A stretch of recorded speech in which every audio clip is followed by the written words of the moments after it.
The Void Century, the 100-year void, the blank century, whatever you call it, if you follow One Piece, you know this is one of the greatest mysteries in the entire series. What do we know? Nothing, but how much do we not know? Let's find out.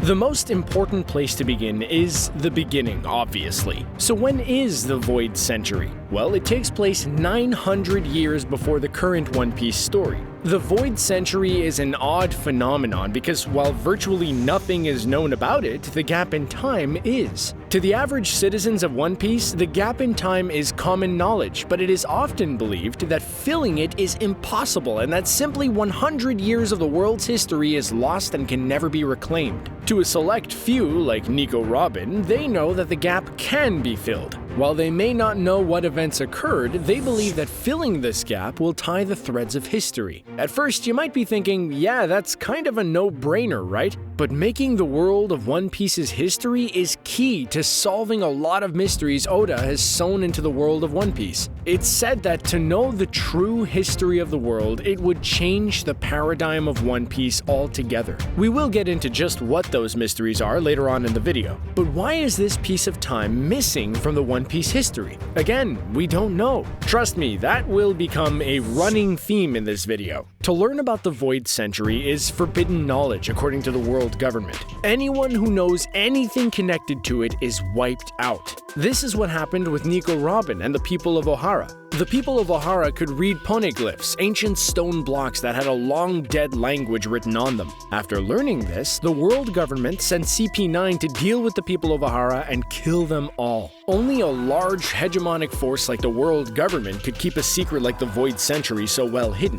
What better way to stop people from learning about history than to eradicate anyone who even tries, right? One of the key things that happened right at the beginning of the Void Century was the Ancient Kingdom. A great civilization that had enough power to dominate the entire planet rose up. The name of this kingdom is not known and is even kept as one of the deepest secrets of the Void Century. One of the precursors to this blank century is a great war. After the war begins, static. We know nothing! But what we do know is that at the end of this century, the city Shandora is destroyed, and a collection of 20 kingdoms band together to make the world government. At the same time this collection of kings came to power, censorship of the previous 100 years was in full swing. From that point forward, it was illegal to research or read the Poneglyphs. Now, an interesting thing about these Poneglyphs is for all the world government's efforts to censor information, these puppies can't be destroyed and hold the very secrets of the Void Century.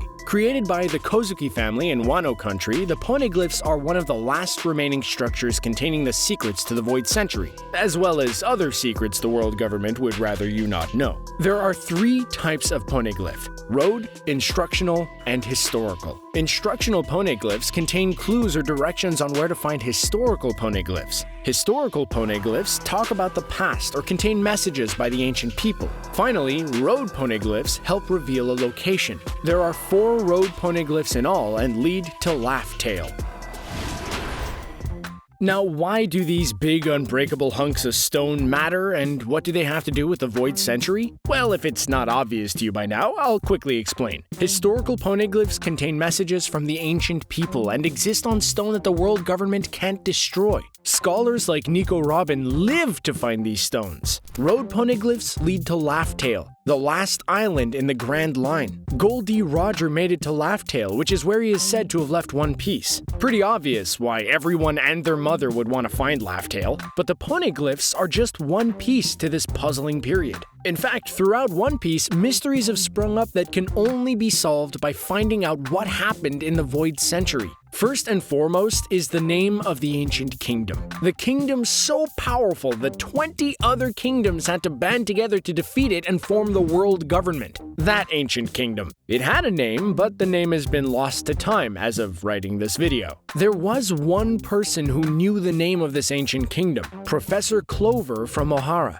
Like many archaeologists on Ohara, he studied the Poneglyphs and deciphered the ancient language. When Ohara was attacked, Clover tried to reason with the Marines plains and was about to utter the name of the ancient kingdom before being shot. Shortly after, the Buster Call wiped Ohara off the face of the earth. Before being shot, Clover explained his hypothesis about the Poneglyphs and why they were indestructible. Clover proposed that this ancient civilization had an enemy, one that needed to be stopped and could wipe them out. The ancient civilization put this message on an indestructible slab so that when they do pass, someone down the line could read the message and be prepared. That's some spooky stuff, I tell you, but we have not even begun to scratch the surface of the mysteries hidden in this blank space of time. Another aspect of this ancient kingdom is the ancient weapons they developed. We know them by name, and we know for sure where one of them is: Pluton, Poseidon, and Uranus. Pluton is an ancient battleship said to be able to take out an entire island by itself. It was built in Water 7, but the current whereabouts of the ship are unknown, except in the Poneglyphs. Poseidon is a power given to the princesses of the fishmen.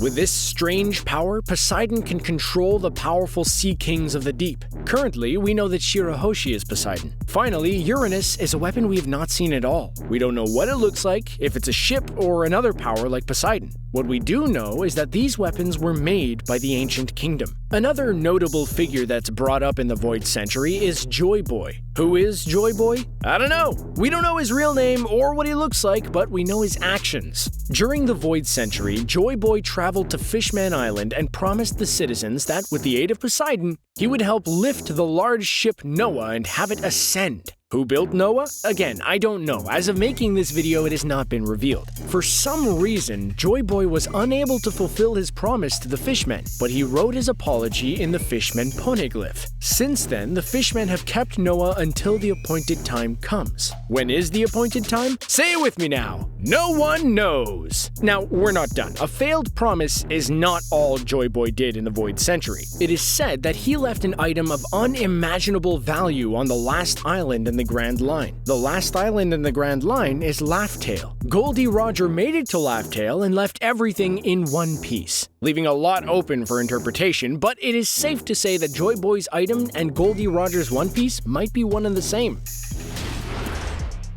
So you have a huge gap in time that no one knows about, and the knowledge of said time is being actively suppressed by the government, who will try to destroy/punish anyone who knows anything. You know what time it is? Theory time! Everyone's favorite pastime. One Piece has no shortage of theories, and the Void Century is full of them and has people guessing. It is widely believed that whatever is on Laugh-Tale basically fills in the gap for the Void Century. Silver's Rayleigh all but confirmed it to Nico Robin, and even offered to tell her what he and Rogers found at Laugh-Tale. She declined, of course, wanting to figure it out herself. One of the more popular theories is that Laugh-Tale is the ancient kingdom, or at least the ruins of it. Here is the evidence supporting that. Clover mentioned that his ancient kingdom hid a warning within the Poneglyphs so that the next civilization could stop this threat. Now, by all accounts, the ancient civilization is pretty advanced. Advanced enough to have 3 amazing weapons that far surpassed anything else at the time. However, before Clover could utter the name of the kingdom, he was shot. Why would the very name of this kingdom be so heavily censored? Because the ancient kingdom is still out there. It is a name that people would recognize as soon as they heard it. If Clover had finished and said the ancient civilization is at One Piece, that might inspire even more people to go and look for it. There are already a bunch of pirates looking for Laugh-Tale. They don't need the whole world to know that the world government's greatest secret lies with One Piece. Now that is all well and good, a very credible theory indeed, but there is something that always bugs me when I think about the Void Century, and it's the fact that it is an entire 100 years span of time. Again,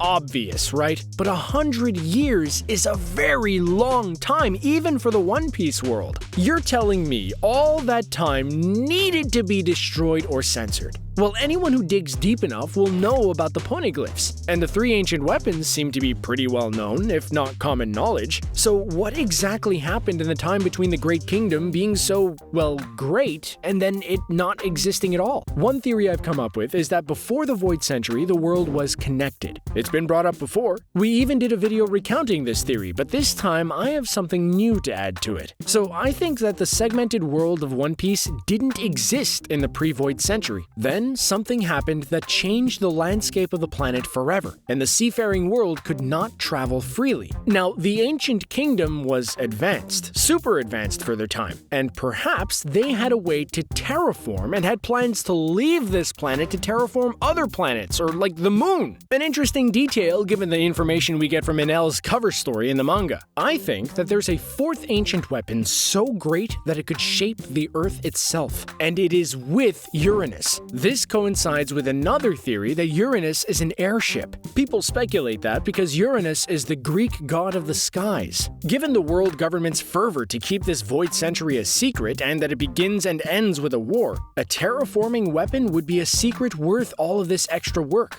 Of course, all of this is just hearsay, and Ooda could show us the truth might just be stranger than any theory fans can come up with.